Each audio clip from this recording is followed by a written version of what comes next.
Hi guys, in this video I'm going to cover the content of Management and Leadership Skills part of BTEC Business Level 3, Unit 6. So what are the types of management and leadership skills?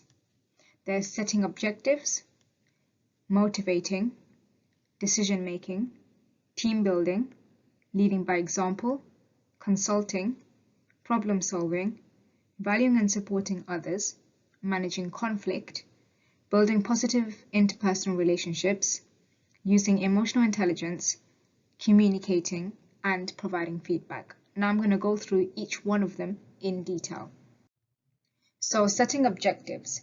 The ability for a leader or manager to set smart objectives is an important skill.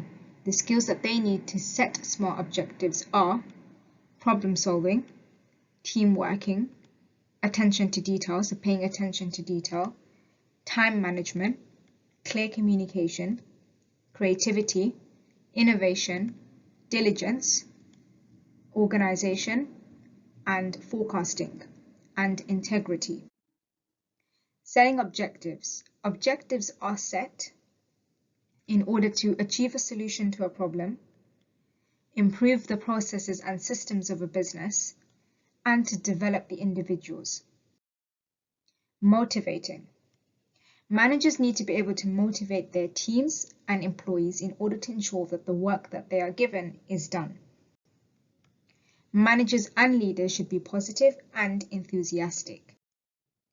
The skills that is needed to be an effective motivator is giving encouragement to the employees, believing in the employees, valuing the employees, communicating well, giving challenging tasks, giving them opportunities, giving them praise, and giving them feedback, and being equal with them, showing them equality.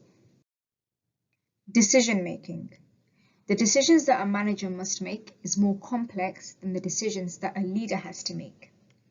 If the manager does not have the proper skills to make decisions, they will demotivate employees, and that can cause lower productivity in the business. In order to make decisions, managers must be informed on the problem and consider pros and cons. The decision-making model. So first, the manager or the leader would identify the issue. Then they would gather the facts that they have. Then consider the pros and cons, and then anticipate the impact of the decision.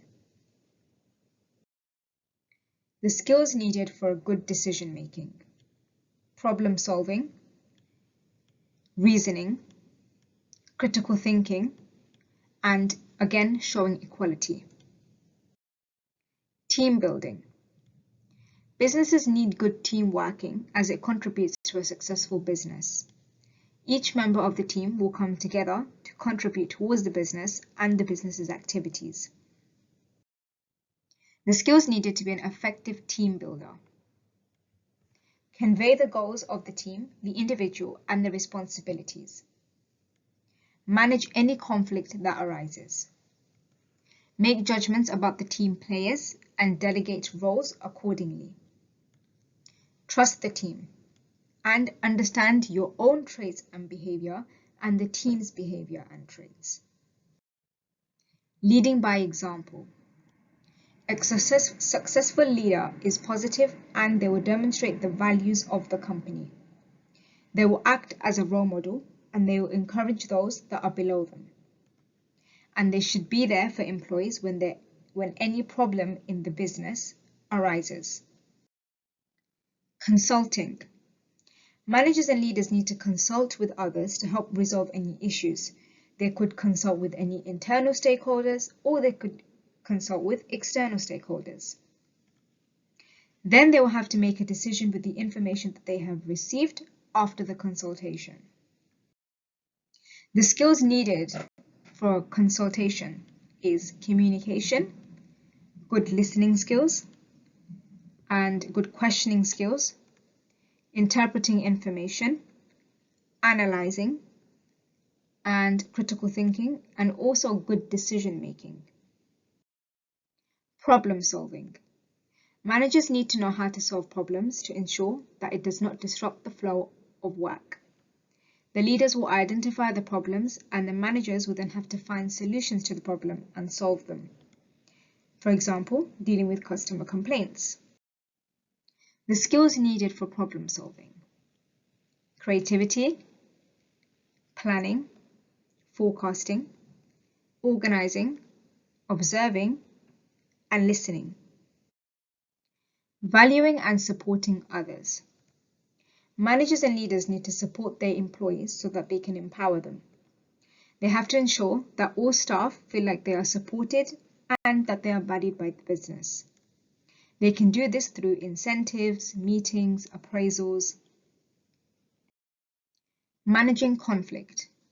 Managers and leaders will have to manage conflict and understand the behavior of others. In order to solve the conflict, it is important to understand the cause of the conflict. And resolving the conflict may need compromising. If the conflict continues, then the business will then have to use the procedures that they have put in place. Now, the steps to managing conflict. First, identify the issue. Then identify those that are involved in the conflict. Then express any concerns that you might have to the individuals that are involved and ensure that you listen carefully. Building positive interpersonal relationships. The most important role for a manager is to build good relationships with their colleagues. This will help the productivity of the employees, and the key skills that are needed to build good relationships with colleagues is having tolerance, being honest, having empathy, and showing respect. One important theorist for emotional intelligence is Daniel Goleman, and he defines emotional intelligence as the capacity for recognizing our own feelings and the feelings of others, for motivating ourselves, and for managing information well in our own selves and in our relationships. Now, his model is to be self-aware, to be socially aware, to manage relationships, and to manage ourselves. Communicating.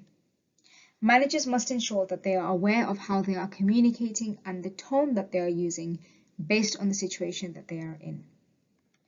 And they also need to consider the method of communicating and when it is most appropriate. So is it going to be appropriate to use email, a letter, a text message? The skills needed for communication: listening, clarity, observing, thinking, and interpretation. Providing feedback. Feedback is going to help motivate employees. However, the right type of feedback needs to be given, because although feedback can motivate an employee, it can also demotivate an employee. Feedback can be given part of an appraisal, so where the goals that the employee was given, that will be reviewed and seen if they are met or not. Feedback should be constructive and developmental, and feedback should have time frames. And the key rules in providing feedback is that it should be well considered. The manager should be able to justify why they've given that feedback. The feedback should be easy to understand, and it should follow the SMART feature. So it should be measurable, it should be accurate, it should be given in a timely manner, so it should have a time frame. And hopefully this video has helped you understand the key skills of managers and leaders. Now, if you like this video, then give it a like. And if you want to see more videos like this, then subscribe to my channel. If you want updates on resources and videos, then follow my Instagram. If you want short business clips, revision clips, then follow my TikTok. And if you like the resource to this video, then go to my test shop.